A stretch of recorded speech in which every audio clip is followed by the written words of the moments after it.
तो अब शुरू कर रहे हैं डीएनएफ ब्लॉक के सेशन रीजनिंग क्वेश्चन। और ऑप्शन डी ठीक कर लो। Assertion false, reason true.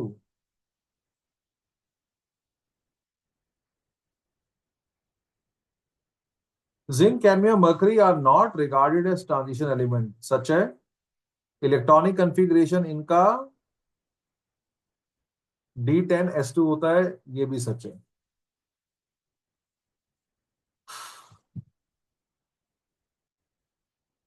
ये आंसर ले लेते हैं, क्योंकि इनका डी ऑर्बिटल कंप्लीटली फिल्ड है और आपको पता है उन्हीं को ट्रांजिशन एलिमेंट माना जाता है जिनमें d orbital incompletely filled हो, either in the ground state or in the stable state। तो इनमें d orbital completely filled है, और इनकी जो स्टेबल स्टेट्स हैं उसमें भी d orbital fully filled ही आएगा। So they are not regarded as transition element. Zinc cadmium mercury are not regarded as transition element, सच है। ऑर्बिटल्स इन दीज एलिमेंट, देखो ये बेटर एक्सप्लेनेशन, देखो ऊपर भी सही था लेकिन ये कितना सही लिखा हुआ है। Completely filled in the ground state as well as in the oxidation state, तो ये बेटर एक्सप्लेनेशन मानी जाती है। इसलिए कह रहा हूँ ये ना वेरिएशन रहता है। फिर भी हमने ऊपर ए आंसर दिया है, क्योंकि यहाँ एस में दो है और इन सबकी जो कॉमन चार्ज है वो +2 है, तो +2 होने के बाद भी इनका डी ऑर्बिटल कंप्लीटली फील्ड रहेगा, वो थोड़ा फालतू सोचना पड़ रहा है। तभी मैं कह रहा हूँ असर्शन रीजन ऐसा नहीं है जो बिल्कुल परफेक्ट है, थोड़ा झोल है, but we will hope. And हम देखते भी है बोर्ड में लार्जली इतनी दिक्कत नहीं आती क्वेश्चनों में, परफेक्ट क्वेश्चन आते हैं with good languages. In the series cadmium to zinc enthalpy of atomisation zinc की कम होती है, ये बात सच है। Zinc has greater number of unpaid electron, ये बात झूठ है। आपको पता है जिंक में तो कोई अनपेड इलेक्ट्रॉन नहीं है, इसमें अनपेड इलेक्ट्रॉन नहीं है, इसीलिए तो इसकी एंथैल्पी ऑफ एटमाइजेशन जो है वो लोवेस्ट है।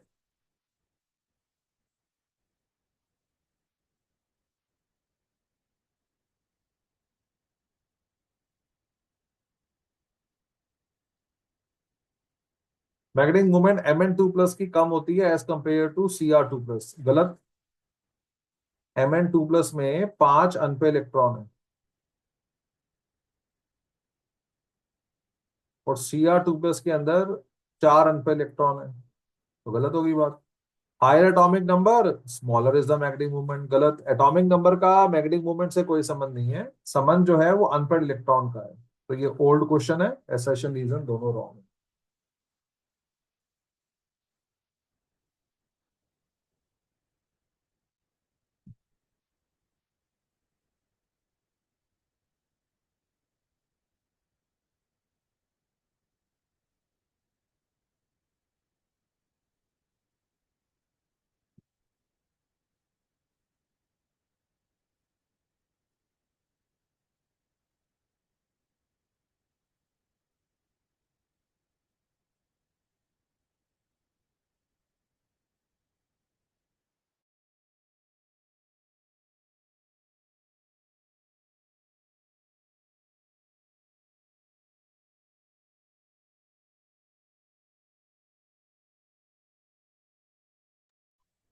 नेक्स्ट सारा transition elements are strong reducing agent, ये बात सच है, क्योंकि अगर आप देखो कॉपर एक एक्सेप्शन है, बाकी सबका रिडक्शन पोटेंशियल नेगेटिव है।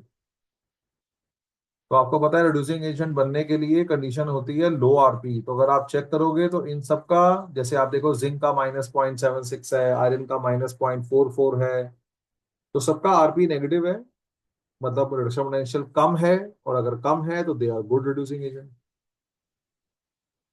ट्रैश एलिमेंट बहुत सारे एलॉय फॉर्म करते हैं, ये बात भी सच है। आपको पता है उसका रीजन ये होता है कि मेटल का साइज लगभग सेम होता है। तो सेशन रीजन दोनों करेक्ट है, एक्सप्लेनेशन सही नहीं है, आपस में कोई संबंध भी नहीं है वैसे तो। कम से कम संबंध ही देख लिया करो कि संबंध ही नहीं है, वो रिड्यूसिंग एजेंट है, एलॉय है, लेना देना क्या। Transition elements are good catalyst, हाँ। V2O5 यूज होता है कॉन्टैक्ट प्रोसेस में, ये बात सच है, लेकिन ऑब्वियसली इन दोनों का आपस में कोई संबंध नहीं है। दे आर गुड कैटलिस्ट क्योंकि इनमें वेरिएबल ऑक्सीडेशन स्टेट होती है। ये रिएक्शन है कॉन्टैक्ट प्रोसेस का जिसमें V2O5 यूज होता है एज ए कैटलिस्ट।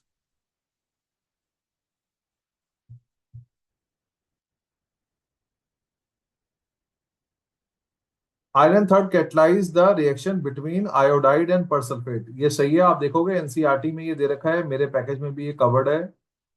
एनसीईआरटी ने बताया हुआ है कि थायोसल्फेट और आयोडाइड के परऑक्सो परसल्फेट और आयोडाइड के रिएक्शन में इसका इस्तेमाल किया हुआ है एज ए कैटलिस्ट, तो ये बात सच है। फेरिक का इस्तेमाल करते हैं एज ए कैटलिस्ट। लिखा हुआ है transition element act as catalyst, ये बात भी सच है, पर हमने इसका इस्तेमाल इसलिए नहीं किया क्योंकि ट्रांजिशन एलिमेंट कैटलिस्ट का काम करते हैं। हमने इसका इस्तेमाल इसलिए किया है क्योंकि जो आयरन है वो अपनी ऑक्सीडेशन स्टेट चेंज कर सकता है इजिली। इसमें हर हर ट्रांजिशन एलिमेंट यूज नहीं हो सकता as a catalyst reaction. Iron की दो स्टेट्स होती हैं, और इसमें अच्छी बात क्या है, ये +2 से +3 या +3 से +2 इजिली इंटर कन्वर्ट हो जाता है। अगर आप इसका मैकेनिज्म पढ़ोगे जो पैकेज में सिखाया हुआ है या एनसीईआरटी खोलोगे, तो आप देखोगे पहले स्टेप में फेरिक रिड्यूस होके फेरस बनाता है और दूसरे स्टेप में फेरस से वापस फेरिक बन जाता है। तो क्योंकि iron is able to change its oxidation state very easily, oxidise and reduce, इसलिए यहाँ पे it act as a good catalyst. Not every transition element you can use as a catalyst in every reaction. Copper does not form copper second sulfate on reaction with sulfuric acid, ये false है। Copper का sulphuric के साथ reaction वैसे तो शायद NCERT में अब नहीं है, लेकिन आपको ये कुछ छोटी मोटी बातें पता होनी चाहिए, इसलिए मैंने क्वेश्चन रखे हैं ये वाले। कॉपर एक लेस रिएक्टिव मेटल है। याद करो, आप छोटी क्लासेस में पढ़ते थे कि मेटल को अगर आप एसिड में डालोगे तो हाइड्रोजन गैस पैदा होगी। ये बात कॉपर के लिए सच नहीं है। अगर आप कॉपर को सल्फ्यूरिक में डालते हो तो कोई हाइड्रोजन गैस पैदा नहीं होती, क्योंकि आपको पता है कॉपर एक लेस रिएक्टिव मेटल है। यहाँ तो खैर क्वेश्चन अलग है। यहाँ तो क्वेश्चन था कि कॉपर सेकंड सल्फेट ही नहीं बनेगा, तो गलत है जी, ये तो बनेगा और SO2 गैस निकलेगी। रिडक्शन पोटेंशियल कॉपर का नेगेटिव होता है, ये बात भी गलत है। ये ओल्ड वाला क्वेश्चन हो गया। आपको पता है कॉपर का रिडक्शन पोटेंशियल प्लस में 0.34 वोल्ट है। ये वैल्यू तुम्हें याद हो जानी चाहिए।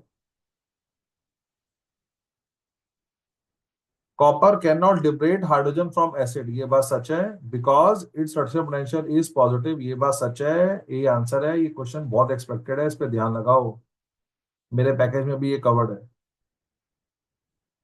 कॉपर हाइड्रोजन गैस इसलिए पैदा नहीं कर पाता क्योंकि हाइड्रोजन गैस तब पैदा हो सकती है अगर H+ आयन की रिडक्शन हो।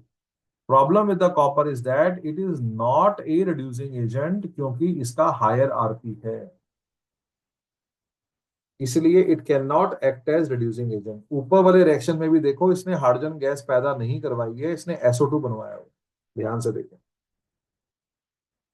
It is not acting as reducing agent.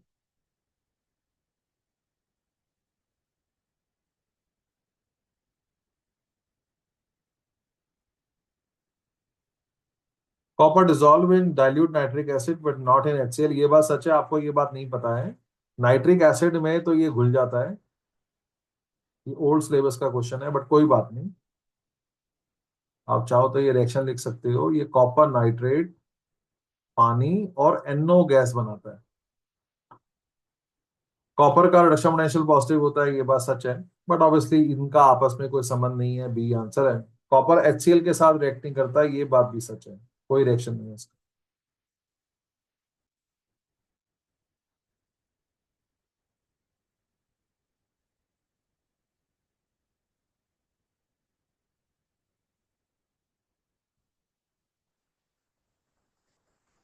Copper plus ion has unpaired electron whereas cupric ion does not, false. आपको पता है कॉपर प्लस का कॉन्फ़िगरेशन 3D10 है और कॉपर 2+ का कॉन्फ़िगरेशन 3D9 है, तो इसमें एक्चुअली एक अनपेयर्ड इलेक्ट्रॉन है, लेकिन कॉपर प्लस में नहीं है। ये एग्जाम में बनाना है, अपने आप को समझाओ। मैंने देख लिया, मैंने हवा में कर लिया, इससे बाहर आओ। नंबर लेने के लिए मेहनत करनी पड़ती है, अर्न करना पड़ता है। Copper plus is colourless whereas cupric ion is blue in solution, true. Copper plus colourless होता है क्योंकि उसमें अनपेयर इलेक्ट्रॉन नहीं है, और क्यूप्रिक आयन कलर्ड होते हैं क्योंकि उनके अंदर अनपेयर इलेक्ट्रॉन।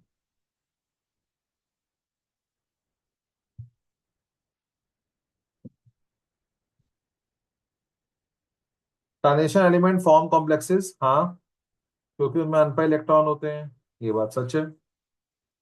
पर ये कॉम्प्लेक्सेस इसलिए बनाते हैं क्योंकि इनमें अनपेड इलेक्ट्रॉन होते हैं, तो कॉम्प्लेक्स बनाने के लिए चाहिए होता है स्मॉल साइज, हाई चार्ज। अब स्मॉल साइज का तो एम्प्टी ऑर्बिटल, उसका क्या संबंध है अनपेड इलेक्ट्रॉन से? सोचो। कॉम्प्लेक्स बनाने के लिए क्या चाहिए होता है? Small size. इसमें कहाँ पे आया अनपेड इलेक्ट्रॉन? हाई चार्ज चाहिए होता है। एम्प्टी ऑर्बिटल सबसे बड़ी कंडीशन होती है, उसका अनपेड इलेक्ट्रॉन से क्या संबंध है? कोई संबंध नहीं है।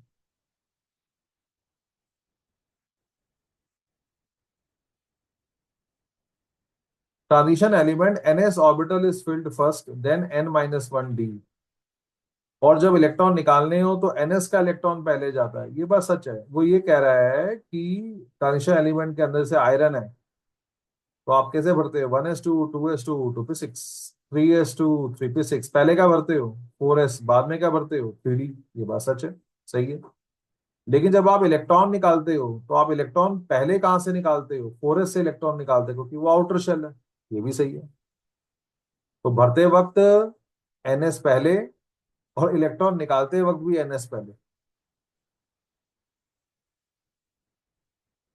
Effective nuclear charge felt by n-1d is higher as compare to this, false.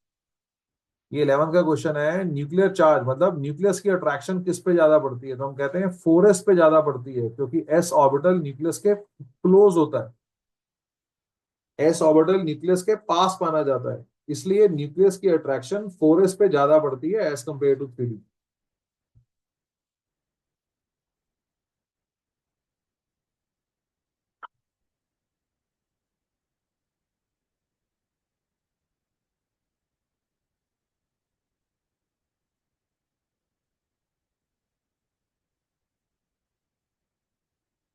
Iron has higher enthalpy of atomisation than copper.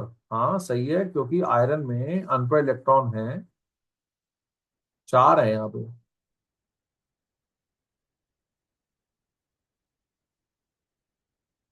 और कॉपर में एक अनपेड इलेक्ट्रॉन है।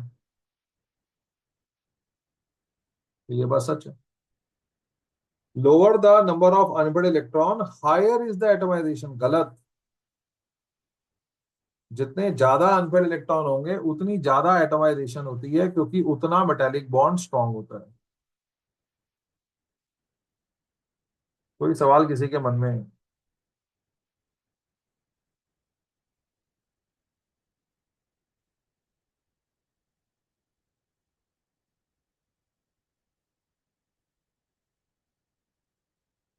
हमारा एनसीईआरटी क्वेश्चन बहुत famous. Chromium second in the form of dichromate ion acidic is a very strong oxidising agent. याद करो, हमने कहा था ये जो ट्रांजिशन एलिमेंट एलिमेंट होते हैं, इनमें ये बात देखी जाती है कि डाउन द ग्रुप आने पे higher state become more stable. जो ऊपर क्रोमियम है उसकी +3 state is more stable than +6, और जो टंगस्टन है उसकी +6 is more stable then +3।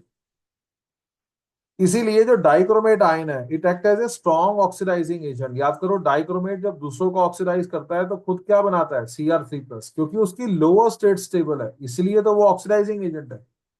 Molybdenum O3, tungsten O3 are not oxidising agent, क्योंकि इनकी +6 स्टेट ही स्टेबल है, तो ये नीचे वाली स्टेट में जा ही नहीं पाते। और यही रीजन लिखा हुआ है।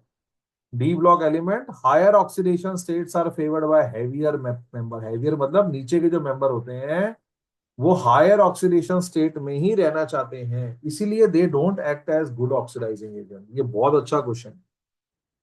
सोचो, करा हुआ है हमने।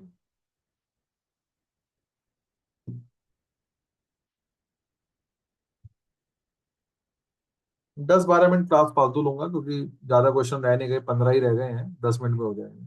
तो फोकस बना के चलो। क्रोमियम 2+ रिड्यूसिंग एजेंट है, Mn3+ ऑक्सीडाइजिंग एजेंट है। ये बात सच है, क्योंकि आपको पता है क्रोमियम की +3 स्टेट ज्यादा स्टेबल है। क्रोमियम 2+ क्या करेगा? क्या कोशिश करेगा कि मैं ऑक्सीडाइज हो जाऊं, खुद की oxidation act as reducing agent. और कह रहा है दोनों में D4 इलेक्ट्रॉन्स होते हैं, ये बात भी सच है, लेकिन ऑब्वियसली एक्सप्लेनेशन का तो इससे कोई संबंध नहीं है। क्रोमियम 2+ इसलिए रिड्यूसिंग एजेंट है क्योंकि वो क्रोमियम 3+ में आसानी से ऑक्सीडाइज हो जाता है। और Mn3+ इसलिए ऑक्सीडाइजिंग एजेंट है क्योंकि वो Mn2+ में आसानी से रिड्यूस हो जाता है। तो दोनों के रीजन अलग अलग हैं, इलेक्ट्रॉनिक कॉन्फ़िगरेशन का इससे कोई संबंध नहीं।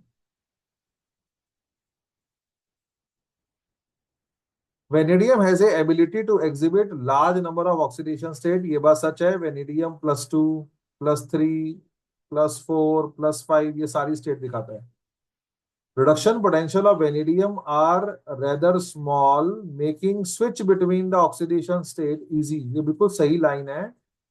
मतलब वेनेडियम +2 से +3 में आराम से चला जाता है, +3 से +4 में आराम से निकल जाता है। ये वैसे जो ये बात लिखी हुई है ये लार्जली सब ट्रांजिशन एलिमेंट के लिए सच है, क्योंकि इनमें अनपे इलेक्ट्रॉन ज्यादा होते हैं, इस कारण से ये आसानी से ऑक्सीडाइज होते रहते हैं।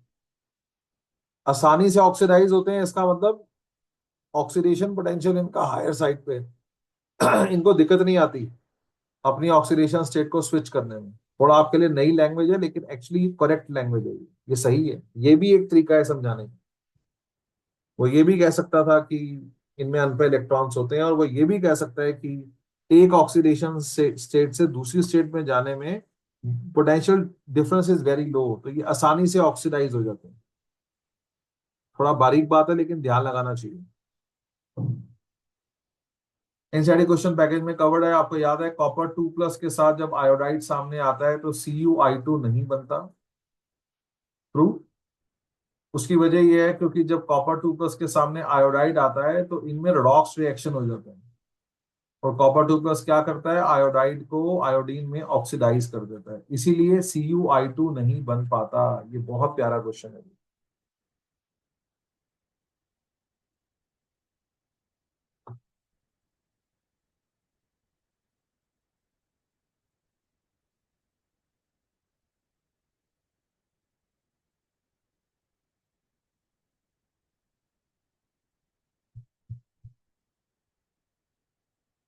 19 थोड़ा सा P ब्लॉक से इंस्पायर्ड है, जो सिलेबस से कटा हुआ है, तो है पेशेंस। CuCl2 कोवलेंट है और CuF2 आयनिक है, ये बात सच है। क्लोरीन के मैक्सिमम कंपाउंड आयनिक होते हैं। In halide of transition metal ionic character decrease करता है with increase in atomic mass of halogen, ये बात सच है। अगर मैं आयनिक करेक्टर के बारे में बात करूं तो ये ऑर्डर रहेगा आयनिक करेक्टर का। इसके पीछे फजांस रूल लगता है।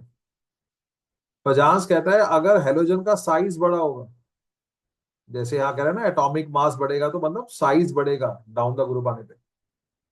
फजांस कहता है अगर एनायन का साइज बड़ा है तो कंपाउंड में कोवलेंट करेक्टर पैदा होता है, आयनिक करेक्टर घटता है। तो ये सही कह रहा है एक्चुअली। थोड़ा सा फजांस रूल की तरफ ओरिएंटेड है, बट ठीक है। फजांस हमने आपको कराया हुआ है। एक क्वेश्चन था lower oxides are basic, higher are acidic, उसमें फजांस समझाया हुआ है। Ability of oxygen to stabilise higher oxidation state exceed fluorine, ये बात सच है। मैग्नीज ऑक्सीजन के साथ +7 स्टेट दिखाता है, वही मैग्नीज फ्लोरीन के साथ +4 स्टेट दिखाता है। Highest oxidation number of oxide कॉन्साइड with the group number, ये बात भी सच है। मैग्नीज का ग्रुप नंबर 7 है, और जब वो ऑक्सीजन के साथ आता है तो उसकी हाईएस्ट स्टेट भी 7 होती है, ये बात सच है। इन दोनों का आपस में कोई संबंध नहीं है, बी आंसर है। आपको पता है जो करेक्ट रीजन था वो ये था कि ऑक्सीजन में मल्टीपल बॉन्ड बनाने की एबिलिटी है।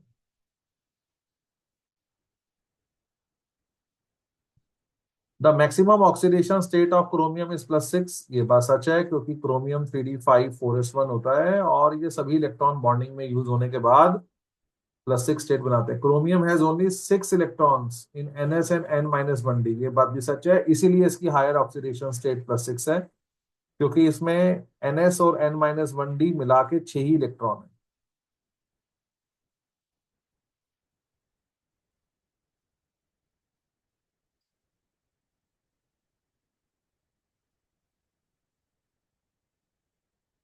Highest oxidation state of 3D metal depend only on the electronic configuration of metal। वो कह रहा है जो हायर ऑक्सीडेशन स्टेट क्या होगी वो सिर्फ डिपेंड करती है ऑन द इलेक्ट्रॉनिक कन्फिग्रेशन। ये बात गलत है। अभी आपने ये सुना कि क्रोमियम, बॉलीबिडनम और टंगस्टन, अब देखो इन सबका कॉन्फ़िगरेशन सेम है, लेकिन ये प्लस 6 स्टेट दिखा के खुश है, ये +3 दिखा के खुश है। तो इलेक्ट्रॉनिक कन्फिग्रेशन पे हमेशा डिपेंड नहीं करती।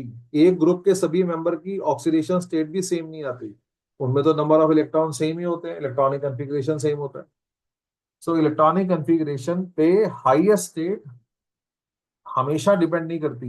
इट्स नॉट ओनली इसी पे डिपेंड करेगी, ये बात सच नहीं है। डिपेंड करता है आयनेशन एनर्जी क्या है, हाइड्रेशन एंथैल्पी क्या है, कई सारे फैक्टर्स और भी हैं जिन पे हाईएस्ट स्टेट डिपेंड करती है। The number of electrons in n-1d मतलब 3d and 4s determine the oxidation state. ये बात सच है कि कोई भी मेटल डी ब्लॉक का क्या ऑक्सीडेशन स्टेट दिखाएगा वो 3d और 4s दोनों के इलेक्ट्रॉन पे डिपेंड। जैसे हमने देखो ना, यहाँ पे लिखा है +6, तो 4s के इलेक्ट्रॉन पे भी डिपेंड करता है और 3d के इलेक्ट्रॉन पे भी डिपेंड करता है।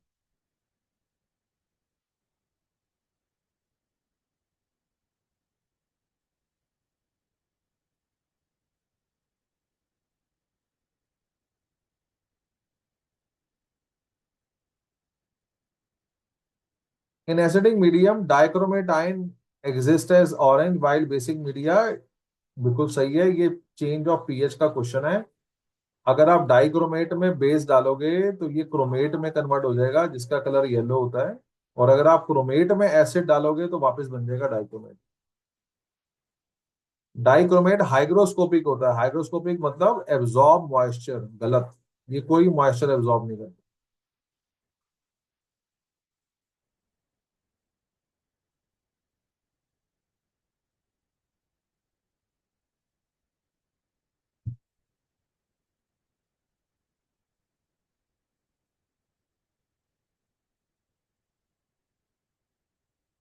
KMnO4 act as a oxidising agent in acidic media, basic media, neutral media. ये बात सच है। KMnO4 फेरस को फेरिक में ऑक्सीडाइज करता है, ये बात भी सच है। सो ए आंसर ले सकते हैं। ये थोड़ा सा डिबेटेबल है लेकिन ए आंसर ले सकते हैं इसका, क्योंकि ये एक ऑक्सीडाइजिंग एजेंट है और ये फेरस को फेरिक में ऑक्सीडाइज करता है, इसलिए क्योंकि ऑक्सीडाइजिंग एजेंट।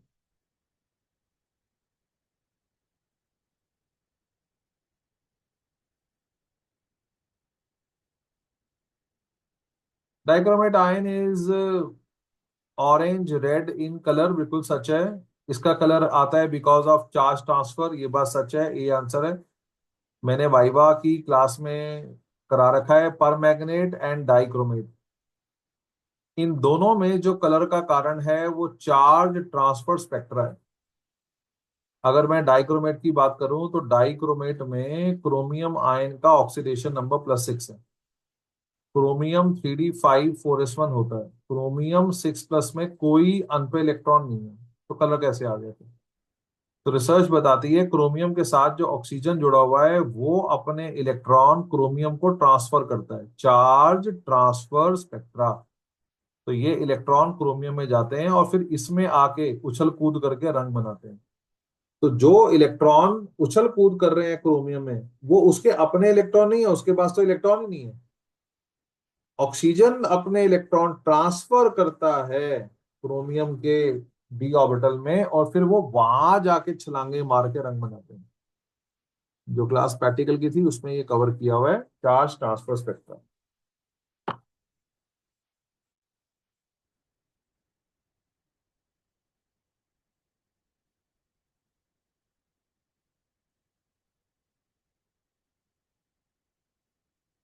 जिरकोनियम हैफनियम इकट्ठे नेचर में मिलते हैं and are difficult to separate.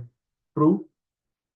Zirconium hafnium का सेम रेडियाई है ड्यू टू लेंथेनॉइड कंट्रैक्शन, और रेडियाई सेम होने होने के कारण ही इनको अलग करना मुश्किल होता है, क्योंकि रेडियाई सेम होने के कारण their physical and chemical property become same. तो बहुत ही फेमस क्वेश्चन आपको पता है, जिरकोनियम हैफनियम का साइज सेम है, zirconium hafnium are difficult to separate अगर ये इकट्ठे मिक्स हो जाएं, क्योंकि इनका साइज सेम है, इनकी केमिकल फिजिकल प्रॉपर्टी सेम है।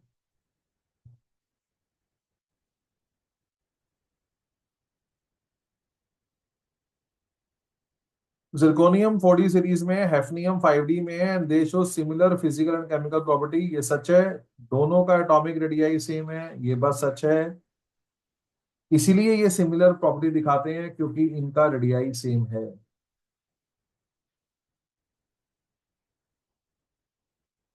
Members of 4D and 5D series have nearly same atomic radii, सच है। Atomic and ionic radii transition element का कम होता है as compare to S block, ये बात भी सच है। आप देखो sodium, magnesium, sorry, potassium, calcium के बाद स्कैंडियम, टाइटेनियम, वेनेडियम आते हैं। तो इनका साइज बड़ा होता है, आपको पता है पीरियड में आगे बढ़ने पे साइज में गिरावट आती है। तो एस ब्लॉक के जो मेटल होते हैं इनका साइज बड़ा होता है as compare to D block, ये बात सच है। पर इन दोनों बातों का आपस में कोई संबंध नहीं है।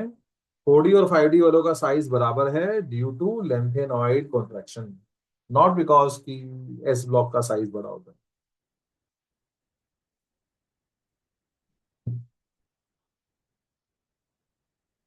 Transition element 5D series are virtually same as that of 4D, सही बात है। Filling of 4f orbital before 5D result in the decrease in the radii, बिल्कुल बात सच है, ये आंसर है। ये लेंथेनॉइड कॉन्ट्रैक्शन का कारण है। आपको पता है लेंथेनॉइड कॉन्ट्रैक्शन क्यों होती है? क्योंकि 4f भरा जा रहा होता है 5D से पहले, और 4f में जो इलेक्ट्रॉन भरे जाते हैं, जो टेक्निकली लेंथेनॉइड के इलेक्ट्रॉन्स होते हैं, दे आर बैड शील्डर, जिससे बाहर के इलेक्ट्रॉन में अट्रैक्शन बढ़ती है, साइज छोटा हो जाता है, इतना छोटा हो जाता है कि उसका साइज 4D सीरीज के बराबर हो जाता है। Separation of zirconium hafnium is difficult, सही है। They lie in the same group, ये भी सही है, लेकिन इनकी सेपरेशन इसलिए डिफिकल्ट नहीं है क्योंकि ये ग्रुप के मेंबर हैं। इनकी सेपरेशन इसलिए डिफिकल्ट है because they have same radii. तो मैंने ये सारे क्वेश्चन इकट्ठे अलग अलग जहां जहां आए हुए थे, तो अगर आप थोड़ा सा और देखोगे, हालांकि मैं हमेशा कहता हूँ जे साहब में बच्चे हिसाब से ही पढ़ते हैं, वो कभी मेहनत को समझ नहीं पाते हम लोग क्या कर रहे हैं। तो अगर एक असर्शन रीजनिंग में भी काफी जगह क्वेश्चन कोशिश करी है मैंने कि एक जैसे कैटेगरी के क्वेश्चन एक साथ डालें। मैं इतने सारे क्वेश्चन इसलिए करा रहा हूँ बिकॉज आप देख रहे हो सब में बारीक बारीक सा फर्क आ रहा है। इससे आपकी रगड़ाई हो जाएगी और आप अच्छे से समझ पाओगे जब एग्जाम में क्वेश्चन आएंगे कि कैसे सोचते हैं। Magnetic property of actinoid is more complex than lanthanoid, ये बात सच है। मैं आपको ये समझा नहीं सकता। ये जो एक्टिनॉइड वाले होते हैं इनकी मैग्नेटिक मूवमेंट निकालने का फॉर्मूला जब निकाला जाता है, तो उसमें ना सिर्फ n+2 लिया जाता है बल्कि l+1 भी लिया जाता है। ये हमारे सिलेबस में नहीं है, एनसीईआरटी में एक पैराग्राफ में लिखा हुआ है। हम केवल स्पिन के कारण मैग्नेटिक मूवमेंट निकालते हैं, ऑर्बिटल के कारण नहीं निकालते। लेकिन जो एक्टिनॉइड है उनमें ऑर्बिटल की मूवमेंट भी ऐड करनी पड़ती है। तो ये सच है कि इनकी मैग्नेटिक प्रॉपर्टी ज्यादा कॉम्प्लेक्स होती है लेंथेनाइड से। लेंथेनाइड में सिर्फ स्पिन से भी मूवमेंट करेक्ट आ जाती है, लेकिन एक्टिनॉइड में ऑर्बिटल मूवमेंट भी निकालनी पड़ती है। Actinoid element are strongly paramagnetic, ये बात भी सच है because they have unpaired electron, but इसका इससे कोई मतलब नहीं है।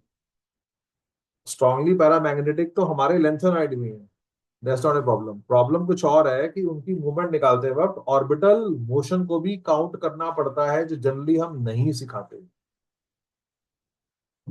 बहुत फेमस क्वेश्चन बोर्ड में कई बार आया हुआ, सीरियम+4 एक गुड एनालिटिकल एजेंट है, मतलब it's a good oxidising agent, titration में यूज करते हो। एनालिटिकल एजेंट जो आप टाइट्रेशन में यूज करते हो, जैसे KMnO4 यूज करते हो।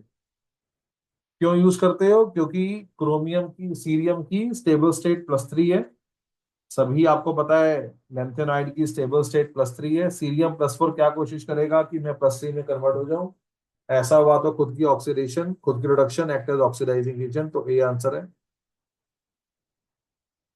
इसको ऐसे भी लिखा जाता है, cerium dioxide is a famous oxidising agent, जो titration, analytical reagent is titration. Most common oxidation state of actinoid is +2, ये गलत है, +3 is the most common state. All actinoid possess 2 electron, yes. 7s2 आखिरी में होता है। 5f1 to 14, 6d में 0 से 1, और 7s2 तो हर एक में होता है, ये बात बिल्कुल सच है। C answer. यहाँ पे खत्म होता है डी ब्लॉक। कोई क्वेश्चन रिपीट चाहते हो तो बता दो।